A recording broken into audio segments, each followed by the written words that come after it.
Hello everyone, आज हम लोग स्टार्ट करने वाले हैं अपना नया चैप्टर जिसका नाम है डेफिनेट इंटीग्रेशन। आज हम लोग डेफिनेट इंटीग्रेशन की स्टडी करने वाले हैं। और अगर आप मेरे चैनल पर नए हो तो मेरे चैनल को जरूर सब्सक्राइब करें और वीडियो पसंद आए तो जरूर लाइक कर दें, क्योंकि मुझे वीडियोस बनाने में बहुत मेहनत लगती है। ठीक है ना। तो आज हम लोग स्टार्ट करने वाले हैं लेक्चर नंबर 1, जिसमें हम लोग बेसिक स्टडी करेंगे कि फॉर्मूला कैसे अप्लाई करना है, छोटे मोटे सवालों को कैसे हैंडल करना है। तो आज बिल्कुल मतलब आपको छोटे छोटे सवाल करना सिखाऊंगा। ज्यादा कुछ भी कॉम्प्लिकेशन आज हम लोग नहीं देखेंगे। आज बहुत छोटे छोटे सिंपल सिंपल सवाल हम लोग देखने वाले हैं। तो स्टार्ट करते हैं आज का लेक्चर।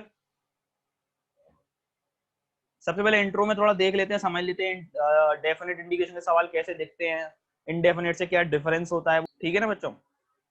तो अभी तक हम लोगों ने क्या पढ़ा था इंट्रो में।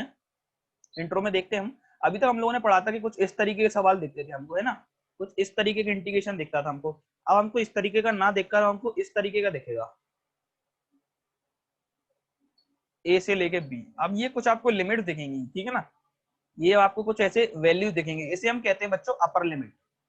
इसे हम कहते हैं बच्चों अपर लिमिट। ठीक है ना। इसे कहते हैं हम लोअर लिमिट। ठीक है ना। तो ये मत सोचना कि वो जो 11th में लिमिट चैप्टर पढ़ा था वो अप्लाई होगा, कुछ नहीं होगा। इनडेफिनेट से लाख गुना सिंपल है आपका डेफिनेट इंटीग्रेशन। ठीक है ना। तो बिल्कुल चिंता करने वाली बात बिल्कुल भी नहीं है। ठीक है ना। तो बिल्कुल सिंपल सा चैप्टर है। अगर आपने इनडेफिनेट समझ लिया तो डेफिनेट समझने में आपको बिल्कुल भी दिक्कत नहीं आने वाली। ठीक है ना। बस आपको दो नई चीजें दिखेंगी, एक दिखेगी अपर लिमिट, एक दिखेगी लोअर लिमिट। पहले आप ध्यान करो, आप हर सवाल में सी भी ऐड करा करते थे। आप कोई भी सवाल में सी ऐड नहीं करना है। सी का काम खत्म, क्योंकि अब लिमिट लग गई है। तो एक वैल्यू आएगी जिसकी एक जो हमारा आंसर आएगा वही हमारा आंसर होगा। ऐसा नहीं है, ये जो कांस्टेंट वैल्यू होती है ये वेरी करती है ना। लिमिट वेरी करोगे तो ये सी की वैल्यू वेरी करेगी। अभी जो है जो भी वैल्यू आएगी वो फिक्स वैल्यू आएगी। ठीक है ना। तो अब इन लिमिट्स का कैसे इस्तेमाल होगा, क्या हम लोग करने वाले हैं लिमिट्स का, तो वो सब हम लोग क्वेश्चन के थ्रू मैं आपको बताऊंगा। बहुत आसानी से समझाऊंगा और समझ में आ जाएगा, ये मेरी गारंटी है। ठीक है ना। तो स्टार्ट करते हैं। चलो क्वेश्चन नंबर 1 आ गया आपकी स्क्रीन पर। कैसे सॉल्व करना है देखो। सबसे पहले आपको लिमिट देखना ही नहीं है। लिमिट्स आप देखिए नहीं, सिंपल आप अपना नॉर्मल सवाल देख लीजिए। नॉर्मल सवाल हमारे पास में ये है। लिमिट्स लगा तो देते हैं लेकिन 1 से -1। ठीक है। अभी आप अपना नॉर्मल सवाल देखिए। ठीक है। नॉर्मल सवाल में हमारे पास में क्या है, x+1 का इंटीग्रेशन। ठीक है ना। तो प्लस में हम लोग क्या कर लेंगे, सेपरेट x dx अलग प्लस 1 dx अलग। ठीक है ना। ये हमने सेपरेट कर लिया, सेपरेट हो गया तो पहला काम तो हमारा हो गया। ठीक है ना। अब ऐसा नहीं है, जो लिमिट्स ओरिजिनल सवाल की थी वही इसकी होंगी। ठीक है ना। दोनों पार्ट्स की लिमिट सेम होंगी, लिमिट चेंज नहीं होंगी। -1 से 1 इधर भी और -1 से 1 इधर भी। ठीक है ना। अब बस इंटीग्रेट कर दो। x का इंटीग्रेशन बच्चों क्या होगा, x की पावर n की मदद से x की पावर 1 + 1 अपॉन 1 + 1 मतलब x²/2। ठीक है ना बच्चों। और इधर का इंटीग्रेशन क्या हो जाएगा, 1 का इंटीग्रेशन कांस्टेंट बाहर dx का इंटीग्रेशन x। ठीक है ना। अब ये आ गया स्क्वायर ब्रैकेट। स्क्वायर ब्रैकेट पे आप लिमिट लगा दीजिए, -1 1 और -1 1। ठीक है। इतनी बात आपको समझ में आ गई। बस हमने क्या किया है, जो हमारा आंसर आया उसको हमने स्क्वायर ब्रैकेट में रखा और ऊपर उसमें लिमिट्स पुट कर दी इस स्टाइल में। ठीक है। लिमिट्स पुट कर दी। अब आपको कुछ नहीं करना। सबसे पहले आपको क्या करना है, जो अपर लिमिट है, क्या बच्चों में क्या कह रहा हूं ध्यान सुनो, जो अपर लिमिट है उसको पुट करना है minus lower limit. Upper limit minus lower limit करना है। ठीक है ना। तो अपर लिमिट क्या है बच्चों, 1, तो x यहाँ पे 1 रख दो। तो 1 का स्क्वायर अपॉन 2, ये हो गया upper limit, minus lower limit. तो लोअर लिमिट क्या है बच्चों, -1, तो -1 का स्क्वायर अपॉन 2। ये हो गया पहला पार्ट सॉल्व। ठीक है ना। पहले पार्ट को मैंने इधर सॉल्व करके आपको दिखाया। क्या करना है आपको, सिंपली जो भी वेरिएबल है उसमें पहले अपर लिमिट पुट करो, माइनस फिर जो भी वेरिएबल है उसमें लोअर लिमिट पुट करो। ठीक है ना। तो ये upper limit minus lower limit plus, इसी तरीके से आप दूसरा वाला पार्ट सॉल्व करेंगे। अपर लिमिट पुट करेंगे एक्स में तो क्या आएगा 1, माइनस लोअर लिमिट पुट करेंगे तो ये आ गया। ठीक है ना बच्चों, इतनी बात समझ आ गई। बस देखो हो गया हमारा सवाल, अब कुछ नहीं बचा। ये क्या हो जाएगा बच्चों, 1/2 माइनस, ये क्या हो जाएगा, -1 का स्क्वायर भी 1 हो जाएगा तो ये 1/2 ही हो जाएगा, प्लस 1 माइनस -1 तो कितना हो गया, ये 1 + 1। ठीक है। 1/2 माइनस 1/2 बच्चों कितना हो गया, 0, और 1 + 1 हो गया 2। तो बच्चों हमारा फाइनल जो आंसर आया वो क्या आ गया बच्चों, 2। आई होप क्लियर हो गया होगा। ठीक है ना। अगर आपको थोड़ा बहुत भी आगे स्टेप में यहाँ प्रॉब्लम आई है तो कोई दिक्कत वाली बात नहीं है। बहुत सारे सवाल प्रैक्टिस करेंगे तो सब कुछ क्लियर हो जाएगा, बिल्कुल दिक्कत वाली बात नहीं है, ठीक है ना। नेक्स्ट क्वेश्चन देखते हैं। हाँ बच्चों, नेक्स्ट क्वेश्चन हमारे पास में क्या है, इंटीग्रेशन 1/x dx और 2 से लेके 3, ठीक है ना बच्चों। लिमिट्स को देखिए नहीं, नजरअंदाज कर दीजिए। पहले तो नॉर्मल इंटीग्रेशन देखिए क्या है, 1/x का इंटीग्रेशन। तो 1/x का इंटीग्रेशन बच्चों क्या होता है, ध्यान करो, log x, ठीक है। तो log x लिख देते हैं बच्चों, ये लिख दिया। अब स्क्वायर ब्रैकेट बनाया, लोअर लिमिट और अपर लिमिट, ठीक है ना, ये अप्लाई कर दी। अब सबसे पहले आपको क्या करना है, x की जगह पे या जो भी आपका वेरिएबल है उसमें सबसे पहले पुट करो अपर लिमिट, फिर माइनस लोअर लिमिट, ठीक है। तो log 3, ये हमने क्या करा, अपर लिमिट पुट कर दी, माइनस, और हमने 2 पुट करा x यहाँ पे, तो हमने ये लोअर लिमिट पुट कर दी। तो हमारा आंसर क्या हो गया, log 3 माइनस log 2। अब बच्चों आपको पता होगा log की एक प्रॉपर्टी होती है, माइनस में नंबर्स डिवाइड हो जाते हैं, तो log 3/2, ठीक है ना। ये बच्चों हो गया हमारा आंसर। आई होप क्लियरिटी आई होगी, ठीक है ना। और सवाल करते जाएंगे तो और भी क्लियरिटी आएगी, तो दिक्कत वाली कोई बात नहीं है ना। नया नया है तो थोड़ा सा अजीब लग सकता है समझने में, लेकिन 4-5 सवाल जैसे ही कर लोगे तो फिर बिल्कुल मामूली सी चीजें लग जाएंगी, ठीक है। ये आ गया बच्चों नेक्स्ट क्वेश्चन आपकी स्क्रीन पर, इसको अटेम्प्ट करने की आप कोशिश करें, ठीक है ना। जो मेथड मैंने आपको बताया उसको अप्लाई करें और इसको अटेम्प्ट करने की कोशिश करें। बच्चों देखिए, लिमिट्स को मैंने आपसे क्या बोला, स्टार्टिंग में नजरअंदाज कर दीजिए, ठीक है, बिल्कुल नहीं देखना आपको लिमिट्स को, ठीक है। क्वेश्चन क्या है, 4x³ sorry -5x² plus 6x plus 9 और होल का इंटीग्रेशन dx, ठीक है। तो मैंने आपसे क्या बोला, ऐसे नॉर्मल टर्म्स देखें आपको प्लस माइनस में, तो आप क्या कर लो, अलग अलग कर लो सबका इंटीग्रेशन, ठीक है ना।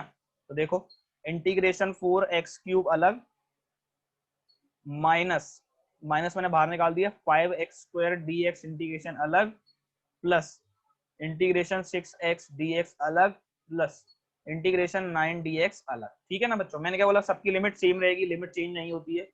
1 से 2, 1 से 2, 1 से 2, 1 से 2, ठीक है। अब क्या करें बच्चों, ये जो कॉन्स्टेंट है इनको बाहर निकाल दें इंटीग्रेशन के, क्योंकि कॉन्स्टेंट की इंटीग्रेशन के अंदर कोई भी इज्जत नहीं होती, ठीक है ना। तो इनको बाहर निकाल दिया 4, यहाँ पे क्या था x³ dx 1 से लेकर 2, माइनस इधर 5 बाहर निकाला, x² dx 1 से लेकर 2, प्लस 6 बाहर निकाला x dx 1 से लेकर 2, प्लस 9 बाहर निकाला इंटीग्रेशन dx 1 से लेके 2, ठीक है ना बच्चों। अब बस इंटीग्रेशन कर दो आप नॉर्मली। x³ का इंटीग्रेशन कैसे होगा बच्चों, x की पावर n की तरह, तो x की पावर 3 + 1 अपॉन 3 + 1, तो कितना हो गया, 4 × x की पावर 4/4, ठीक है ना बच्चों। ये ब्रैकेट्स, स्क्वायर ब्रैकेट जरूर लगाना है डेफिनेट में, और ये अपना अपर लिमिट और लोअर लिमिट, -5 x² का इंटीग्रेशन कितना हो जाएगा बच्चों, x की पावर 3/3 ब्रैकेट अपर लिमिट और लोअर लिमिट दोनों लगा दिया, प्लस 6 x का इंटीग्रेशन कितना हो जाएगा बच्चों, x²/2 lower limit upper limit 9 × dx का इंटीग्रेशन बच्चों x लोअर लिमिट और अपर लिमिट, ठीक है ना। तो ये पहला काम तो अपना हो गया। अब क्या करना है अपन को, पहले अपर लिमिट रखनी है, फिर माइनस लोअर लिमिट रखनी है, ठीक है ना बच्चों। तो 4 × अपर लिमिट रखिए इसमें, x की यहाँ पे अपर लिमिट रखेंगे तो क्या आएगा, 2 की पावर 4/4 माइनस लोअर लिमिट रखें आप 1 की पावर 4/4। क्या करना है हमको, सिंपली कुछ नहीं करना है, x की जगह पे पहले अपर लिमिट रखें माइनस, फिर x की यहाँ पे लोअर लिमिट रखते हैं बस। यहाँ पे देखें -5 x³ में पहले अपर लिमिट रखते हैं, तो 2 का क्यूब अपॉन 3 माइनस, अब लोअर लिमिट रखें तो 1 का क्यूब अपॉन 3, ठीक है, प्लस 6 पहले अपर लिमिट रखा तो 2 का स्क्वायर अपॉन 2 माइनस 1 का स्क्वायर अपॉन 2, प्लस 9 × x यहाँ पे 2 रखा माइनस फिर रखा 1 लोअर लिमिट, ठीक है। इतना काम हो गया। अब बस सॉल्व करने को रह गया, 4 × 2 की पावर 4 कितना हो गया, 16 माइनस 1 की पावर 4 1, ठीक है ना। और 4 4 दोनों कॉमन है नीचे, तो नीचे एलसीएम में 4 ही आ जाएगा डायरेक्ट, -5 × 2 का क्यूब हो गया बच्चों 8/3 माइनस 1/3, 1 का क्यूब हो गया 1, तो 1/3, 8/3 माइनस 1/3, तो ऐसे लिख लें 8 - 1/3, ठीक है ना बच्चों, प्लस 6 × 2 का स्क्वायर हो गया 4/2 माइनस 1/2, ठीक है ना। तो 2 नीचे कॉमन आ जाएगा एलसीएम की तरफ, तो ये इस तरीके से लिख दिया, प्लस 9 इंटू 2 माइनस 1 हो गया 1, ठीक है ना। बचा हुआ पार्ट बच्चों मैं ऊपर सॉल्व कर रहा हूँ, देखें 4 इंटू 16 माइनस 1 हो गया 15/4 plus sorry minus 5 multiplied by 8 minus 1 कितना हो गया 7/3 plus 6 multiplied by 4 minus 1 3/2 plus 9, ठीक है ना बच्चों। इधर देखो ये 4 से 4 कैंसिल हो गया, कितना बचा 15 माइनस 5 7 जो 35/3 प्लस 6 इंटू 3 18/2 हो गया 9 प्लस 9, तो ये हो गया 15 प्लस 18 माइनस 35/3, ठीक है ना बच्चों। अब तो बस क्या है कैलकुलेशन है, कर लोगे ना आराम से। हाँ तो ये कितना हो जाएगा 33, 15 प्लस 18 माइनस 35/3, 33 इंटू 3 हो गया बच्चों 99 माइनस 35/3, तो ये कितना हो गया 64/3, ठीक है ना। ये आगे बच्चों आंसर, ठीक है। नेक्स्ट क्वेश्चन की तरफ बढ़े। ये आगे बच्चों ट्रिग्नोमेट्री वाले इंटीग्रेशन, बहुत सिंपल है। तो साइन कॉस के तो बहुत ही सिंपल होते हैं, कोई भी दिक्कत नहीं होती इनको करने में, है ना बच्चों। तो देखो क्या है, 0 से लेके π/4 sin 2x dx। तो बच्चों sin x का इंटीग्रेशन तो हमें आता है, sin 2x का नहीं आता, तो कोई दिक्कत नहीं है, 2x को t मान लो। तो 2x को मान लीजिए t, ठीक है ना। 2x को t मान लिया, अब क्या करें बच्चों, dt/dx निकालिए। कितना आया dt/dx बच्चों 2, यहां से dx की वैल्यू निकालिए, कितनी आई dt/2, बस पुट कर दीजिए। तो साइन 2x की जगह हो गया t और dx की जगह dt/2, और 2 कांस्टेंट है तो 1/2 इंटीग्रेशन के बाहर। अब एक बात सुने, पहले हमारा वेरिएबल बच्चों क्या था x, अब हमारा वेरिएबल क्या है t। तो एक नया कॉन्सेप्ट बता रहा हूं, इसमें ध्यान से सुने। अगर आप वेरिएबल चेंज कर रहे हो, अगर आप वेरिएबल चेंज कर रहे हो, पहले x था अब t है, तो आपकी लिमिट्स भी चेंज हो जाएंगी उसी हिसाब से, ठीक है ना। तो कैसे चेंज होगी वो मैं अभी आपको सिखा रहा हूँ, ठीक है ना। तो देखो हमारी लोअर लिमिट क्या है, लोअर लिमिट में हमारी x की वैल्यू क्या थी 0, ठीक है ना। तो अब हम अपनी t की वैल्यू देखें लोअर लिमिट में, तो क्या होगी 2 इंटू 0 इक्वल टू t, तो मतलब t कितना आ गया 0। तो लोअर लिमिट t की भी कितनी हो गई 0। अपर लिमिट निकाल लेते हैं। अपर लिमिट में x की वैल्यू कितनी थी π/4, तो t में कितनी हो जाएगी 2 इंटू π/4 इक्वल टू t, तो t कितना आ गया बच्चों π/2। बस आपको कुछ नहीं करना, अगर आपको लोअर लिमिट निकालनी है नए वेरिएबल की, तो बस आप लोअर लिमिट रख दो इसमें। अगर आपको अपर लिमिट निकालनी है नई वेरिएबल की t की जैसे, तो इसमें अपर लिमिट रख दो, ठीक है ना। तो लोअर लिमिट हमारी कितनी आ गई 0 और अपर आ गई π/2, ठीक है बच्चों, ये समझ में आ गया होगा। तो 1/2 sin t का इंटीग्रेशन कितना होता है माइनस cos t। अब बस स्क्वायर ब्रैकेट और लिमिट लगाना है। तो 1/2 अपर लिमिट रखिए पहले, अपर लिमिट क्या है बच्चों π/2 रख दिया हमने, upper limit minus lower limit, तो लोअर लिमिट क्या है माइनस cos 0, ठीक है, ये हमने लोअर लिमिट रख दी। बस अब सॉल्व कर लो, cos π/2 कितना होता है 0 माइनस माइनस माइनस, ये हो गया बच्चों प्लस, और cos 0 होता है 1, तो ये हो गया 1/2 विल बी द आंसर, ठीक है ना बच्चों। आई होप क्लियर हो गया होगा। तो इसमें हमने एक नई चीज सीखी कि अगर हम नया वेरिएबल माने तो हमारी लिमिट्स भी चेंज होंगी, किस तरीके से चेंज होंगी ये मैंने आपको सिखा दिया, ठीक है ना। अब देखते हैं बच्चों नया क्वेश्चन, लाइन ड्रॉ कर लेते हैं। ये देखो क्वेश्चन नंबर 5, बिल्कुल सिमिलर, बिल्कुल सिमिलर। आप खुद से जरूर ट्राई करें इस क्वेश्चन को, ठीक है ना। तो कैसे करना है, 0 से लेके π/2 लिमिट्स हैं cos 2x dx, ठीक है ना। तो बच्चों हमें क्या करना है, cos 2x का इंटीग्रेशन हमें तो cos का आता है, cos x का आता है, 2x का नहीं आता, तो कोई दिक्कत नहीं है, सिंपल तरीका 2x को मान लो t, dt/dx निकालो, कितना आया 2, यहाँ से dx की वैल्यू कितनी आई dt/2, बस पुट कर देते हैं। cos 2x की जगह पे आ गया t और dx की जगह पे आ गया dt/2, तो 1/2 कांस्टेंट इंटीग्रेशन के बाहर, ठीक है। अब लिमिट्स, लिमिट्स की वैल्यू निकाल लेते हैं। लोअर लिमिट निकालना है, तो लोअर लिमिट में x कितना है 0, तो 2 इंटू 0 इक्वल टू 0, तो t की वैल्यू आ गई 0 लोअर लिमिट के लिए, ठीक है ना, एल लिख देता हूँ लोअर लिमिट, ठीक है। अपर लिमिट निकालना है, अपर लिमिट में x की वैल्यू कितनी है π/2, तो 2 into pi by 2 equal to pi, ये आ गई टी की अपर लिमिट वैल्यू यू है, ठीक है। बस अब पुट कर दो 0 और पाई, ठीक है ना। ये अपर और लोअर लिमिट आ गई 1/2। कॉस टी का इंटीग्रेशन कितना होता है बच्चों, sine t, square bracket lower limit upper limit. बस अब क्या करना है, पहले अपर लिमिट रखी है माइनस लोअर लिमिट रखी है, तो अपर लिमिट रखी sine pi minus lower limit रखी साइन 0। आपको पता है कि 1/2 साइन पाई भी 0 होता है और साइन 0 भी 0 होता है। कितना आंसर आ गया, 0, ठीक है ना। साइन एन पाई 0 होता है, चाहे साइन पाई, साइन 2 पाई, साइन 3 पाई, साइन 4 पाई, ये तो आपको ट्रिग्नोमेट्री में पता ही होगा, ठीक है ना। आई होप ये क्लियर हो गया होगा। बढ़ते हैं नेक्स्ट क्वेश्चन की तरफ। ये आ गया बच्चों दो नए क्वेश्चन हमारी स्क्रीन पर, और बहुत ही सिंपल क्वेश्चन, बहुत ही सिंपल क्वेश्चन। ये तो केवल बेसिक चल रहा है जिसमें आपको कि इनडेफिनेट से डर खत्म हो, डेफिनेट से सॉरी डर खत्म हो जाए कि डेफिनेट में कुछ नहीं होता, बहुत नॉर्मल सी चीज है, ठीक है ना। इसके लिए ये सवाल। तो ई की पावर एक्स का इंटीग्रेशन क्या होता है बच्चों, ई की पावर एक्स स्क्वायर ब्रैकेट अब लोअर लिमिट और अपर लिमिट। पहला काम क्या करना है, अपर लिमिट को पुट करना है वेरिएबल में, माइनस लोअर लिमिट को पुट करना है, ई की पावर 5 माइनस ई की पावर 4, ठीक है ना। यही आंसर हो गया। और चाहे आप ऐसा कर लो, ई की पावर 4 कॉमन ले लो, तो क्या बचा यहाँ पर ई माइनस 1, ई की पावर 4 कॉमन ले लो, यही आंसर हो गया बच्चों, है ना। हाँ तो बच्चों अब देखते हैं क्वेश्चन नंबर 7,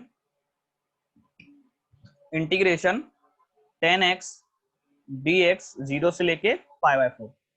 पहले कर लेते हैं नॉर्मल। 10x का इंटीग्रेशन कितना होता है बच्चों, log sec x, ठीक है ना, square bracket lower limit upper limit. बस अब हमारा नेक्स्ट काम क्या होता है, पहले अपर लिमिट को पुट कर देते हैं, तो sec π/4 अपर लिमिट पुट कर दिया, माइनस अब कर दो लोअर लिमिट पुट, तो log sec 0, ठीक है ना। अपर लिमिट पुट की, लोअर लिमिट पुट करी, ठीक है ना, अपर माइनस लोअर। बस अब सोल्व कर लो, log sec π/4 की वैल्यू कितनी होती है बच्चों, sec π/4 की वैल्यू तो cos 45 होता है, मतलब cos π/4 होता है 1/√2, तो sec 45 हो गया √2, तो sec हटा दो, अब sec हट गया, अब क्या बचा केवल √2, ठीक है ना। इसको रवि कर देते हैं। हाँ तो ये हो गया log √2 माइनस sec 0 कितना होता है बच्चों 1, तो log 1।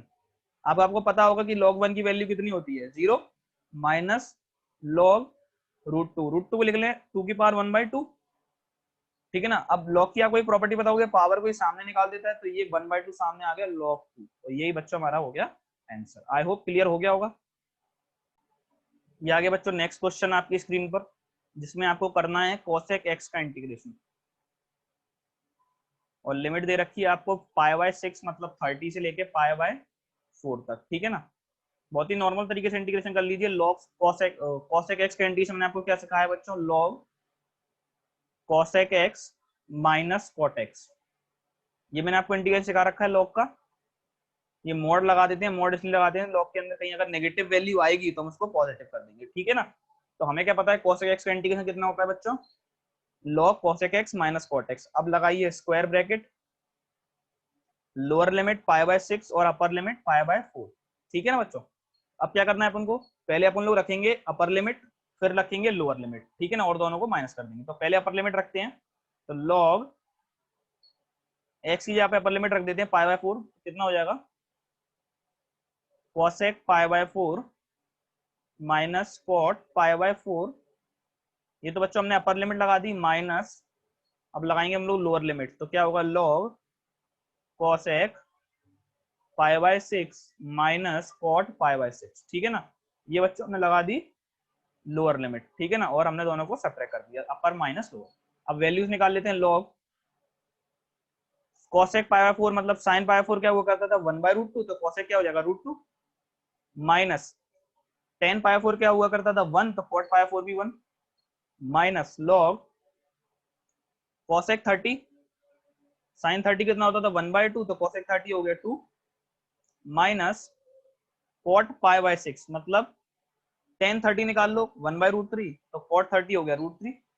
सिंपल सा तरीका बता रहा हूँ, अगर आपको cot वगैरह की वैल्यू नहीं पता तो sin cos tan का रेसिप्रोकल करके आप cot sec cosec की वैल्यू निकाल सकते हो, ठीक है। तो अब ये माइनस की क्या प्रॉपर्टी होती है, ये log की नंबर्स को डिवाइड में ले आता है, तो log √2 - 1 अपॉन 2 - √3। ठीक है ना बच्चों, इतना समझ आ गया। बहुत नॉर्मल से इंटीग्रेशन है, कुछ खास नहीं करना है। अब देखिए बच्चों नेक्स्ट क्वेश्चन, क्वेश्चन नंबर 9 हमारे पास में है dx upon under root 1 minus x square 0 से लेके 1। ठीक है ना, बहुत सिंपल सा है। तो 1 upon under root 1 minus x square का इंटीग्रेशन क्या होता है बच्चों, sine inverse x, bracket, lower limit, upper limit. Upper limit लगाइए बच्चों, तो साइन इनवर्स एक्स यहाँ पे अपर लिमिट रखा तो 1 माइनस साइन इनवर्स 0। ठीक है ना, ये अपर लिमिट लगा दी माइनस लोअर लिमिट लगा दी। साइन इनवर्स 1 की वैल्यू बच्चों कितनी होती है, π/2। अगर किसी को साइन इनवर्स वगैरह की वैल्यू निकालना नहीं आती तो अभी हम ITF की भी प्लेलिस्ट डालेंगे, तो आप ITF की प्लेलिस्ट में जाकर पढ़ सकते हो। तो उसमें आपको ये सारी वैल्यूज हमने निकालना बहुत अच्छी तरीके से सिखाए हैं और बहुत सारे क्वेश्चंस कराए हैं। तो ठीक है ना, आप ITF की प्लेलिस्ट में जाकर चेक कर सकते हो। ठीक है ना, माइनस साइन इनवर्स 0 कितना होता है बच्चों, 0। तो बच्चों हमारा आंसर क्या आ गया, π/2। ठीक है ना, ये बहुत सिंपल सिंपल क्वेश्चंस हैं, आई होप क्लियर हो रहे होंगे और कोई भी दिक्कत नहीं आ रही होगी। ठीक है ना बच्चों, ये आ गए बच्चों कुछ नेक्स्ट सवाल और छोटे छोटे से नन्हे मुन्ने सवाल है ना, बहुत सिंपल सिंपल। 0 से लेके 1 dx upon 1 plus x square का इंटीग्रेशन। ठीक है ना, तो 1 प्लस एक्स स्क्वायर का इंटीग्रेशन क्या होता है बच्चों, ये तो हमें डायरेक्ट पता है, tan इनवर्स x का इंटीग्रेशन होता है 1 अपॉन 1 प्लस एक्स स्क्वायर। तो ये आ गया tan इनवर्स x। ठीक है ना, lower limit upper limit. Answer कैसे निकालते हैं, पहले अपर लिमिट पुट कर दो, फिर कर दो बच्चों लोअर लिमिट पुट। ठीक है ना, tan इनवर्स 1 की वैल्यू कितनी होती है बच्चों, π/4 माइनस tan इनवर्स 0 की वैल्यू कितनी होती है, 0। तो ये आ गया बच्चों π/4 आंसर। ITF में कोई भी दिक्कत हो ITF की प्लेलिस्ट में जाकर देख सकते हो, और फिर भी कोई दिक्कत आ रही है तो कमेंट करके पूछ लो, इंस्टाग्राम पर पूछ लो, टेलीग्राम पर पूछ लो, जहां पर भी आपको सुविधा लगे वहां पर आप मेरे से आराम से कोई भी डाउट पूछ सकते हो। ठीक है ना, चलो क्वेश्चन नंबर 11 देखो, dx upon x square minus 1। ठीक है ना, अब ध्यान करो, इस फॉर्मेट को ध्यान करो। 1 अपॉन क्वाड्रेटिक के जब मैंने क्वेश्चंस कराए थे तब ये फॉर्मेट लिखवाया है, देखो चलो यही फॉर्मेट है क्या, dx upon x square minus a square, है ना ये फॉर्मेट। इस फॉर्मेट का इंटीग्रेशन क्या हुआ करता था, इस फॉर्मेट का इंटीग्रेशन होता था 1 upon 2a log x minus a upon x plus a. ध्यान आया बच्चों। अब आपको डेफिनेट के लिए एक आध दो ही इंपॉर्टेंट फॉर्मूले जो मैं आपको आगे आने वाले लेक्चर में बताने वाला हूं उन्हीं को पढ़ना है, बाकी अब कोई भी नया फॉर्मूला नहीं है। डेफिनेट पढ़ लिया, इनडेफिनेट, अगर आपने इनडेफिनेट पढ़ लिया है जो हम पहले पढ़ चुके हैं इनडेफिनेट, तो अब डेफिनेट में आपको कोई भी दिक्कत नहीं आएगी। ठीक है ना, डेफिनेट बहुत ही सिंपल है। ठीक है ना, तो अब हमारा एक्स का काम कौन कर रहा है, यहाँ पर एक्स एक ही जगह पे हमारा कौन है 1, तो बस पुट कर दो क्वेश्चन में 1 upon 2 into 1 log x minus a मतलब 1 अपॉन एक्स प्लस ए मतलब 1। ठीक है, बस स्क्वायर ब्रैकेट और लिमिट्स 2 से लेके 3, पहले एक्स यहाँ पे रख दो 3, फिर माइनस कर दो, फिर रख दो 2। ठीक है ना, ये कितना हो गया 1/2 लॉग एक्स यहाँ पे 3 रखा तो 3 माइनस 1 हो गया 2 और 3 प्लस 1 हो गया 4।